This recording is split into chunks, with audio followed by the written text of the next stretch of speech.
Well, we're making progress in respect to the international airport. The international airport, as all would know, continues to remain a national imperative, a national priority.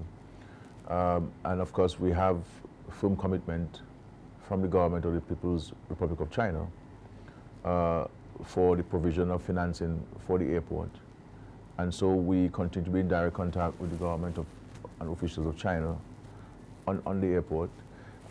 So far, this month, we finalized the revised feasibility study, which is a prerequisite for accessing the funding from the government of China.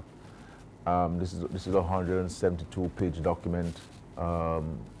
We utilized the services of a consultant, and we reviewed it internally and in consultation with other experts in respect to airport construction, and that was forwarded to the Chinese authorities. The Chinese government has a team of people who ought to be arriving in Dominica in February of this year, and their mission will be to be here for a considerable period of time to finalize all the technical requirements. Now, obviously, with this current challenge confronting the Chinese authorities, then we will have to look at the scheduling or the potential rescheduling of that technical team arriving in Dominica. But that notwithstanding, the work continues. We have restarted our negotiations for the land. All of the lands were surveyed, all of the lands were checked. We have started negotiations with landowners and property owners. And in the next few weeks, we will start payments to some of the landowners who have concluded negotiations with the government negotiating team. There's a 3-member government negotiating team in respect to acquisition of lands and properties in the airport development area, airport site area. And we hope that in the next couple of months we'll conclude on the acquisition of the lands.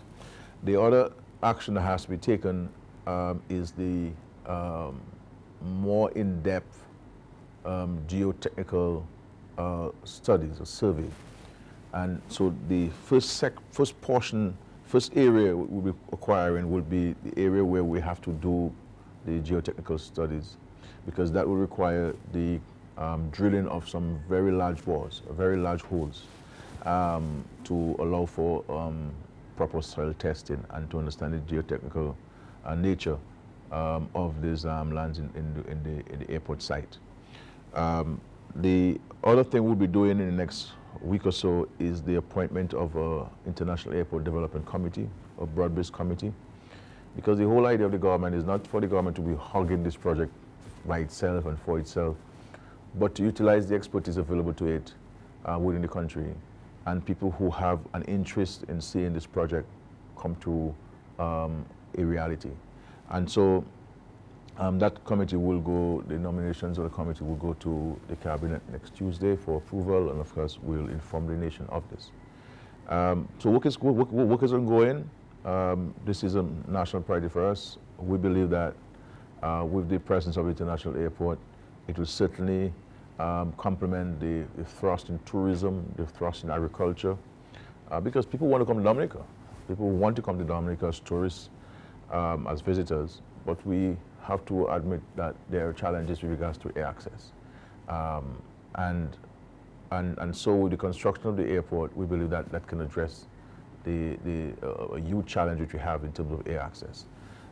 So we are on top of this. The airport project is under the portfolio of the Prime Minister, so I give day-to-day oversight to this project.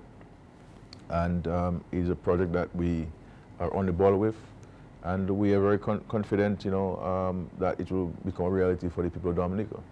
And so I want to thank the government of the People's Republic of China for this, and for their commitment to financing it, because we all know that it would be impossible for us as a nation to finance the airport by ourselves. And so to have a friend and a developing partner like China, you know, who's committed to assisting us with the construction of the airport. It's certainly a wonderful gift to the people of Dominica. So the feasibility study document, as I said, 172 pages have been prepared and submitted to the Chinese authorities. We are moving with land acquisition. We have concluded negotiations with several property and land owners, and payment will, once the cabinet approves, payment will be made immediately thereafter. And then there's a second group of people that we have to conclude with. In all, we have 39 different property owners whom we have to negotiate with. So we have 39 people who we're negotiating with, and the varying sizes of plots and different buildings and properties. And one of the things that we've offered some of the property owners, and I must thank the people of Wesley, Woodford Hill, and Palm Tree for the extraordinary cooperation. You know, I am personally, I have said to them, I'm taken aback by the extraordinary cooperation, because land acquisition, whether it's for good deed or not, there are always challenges. And I can say so far we have gotten no resistance from anybody whatsoever in the West, the Woodford Hill area and Palm Tree area. And I really want to commend them. They have on their own established, and of course we endorsed it and we support it, a committee in Wesley of property owners. That committee is chaired by Teacher Gloria Shillingford, and made up of a number of property owners, and we are in constant dialogue with them. We share information with them. And so the chairman, I can say to the public that the chairperson of that committee, who is Mrs. Gloria Shillingford, will also serve on the national committee for the international airport, so that whatever information we have from the national committee standpoint, she can now take it back to the community along with the Member of Parliament, Honorable Grant. So I really want to thank the people of Western Woodfield for that, and that we will make every effort to ensure that the payments are made in very quick order. That is commensurate with the level of cooperation that they have demonstrated thus far. And I look forward to that continued cooperation and commitment, because at the end of the day, this is our country. We have to give something to get something. So I was saying, in respect to the land, people who have homes, especially in the Eden area and so forth, we are going to go with a land swap.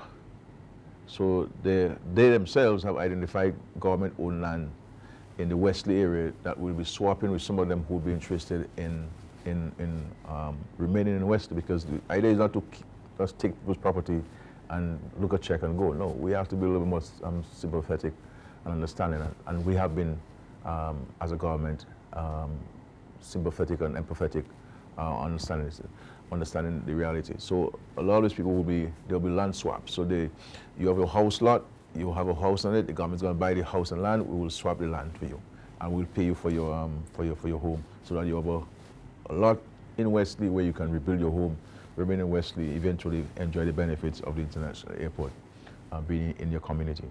And we are also set to build 70 residences in Wesley, that is close to the Northeast Comprehensive High School, where homes will be built also for people who will be interested in getting a home as a swap to their property. So there are different mechanisms that we're using to compensate properly and adequately people for their properties and so forth. So I really want to underscore this.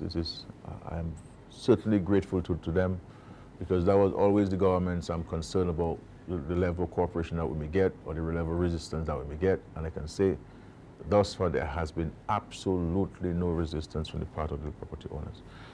And so we look forward to making the first payments. I believe it will be about $4 million that have been negotiated so far with some property owners. And so $4 million very soon will be circulating in the economy of Wesley and Woodford Hill.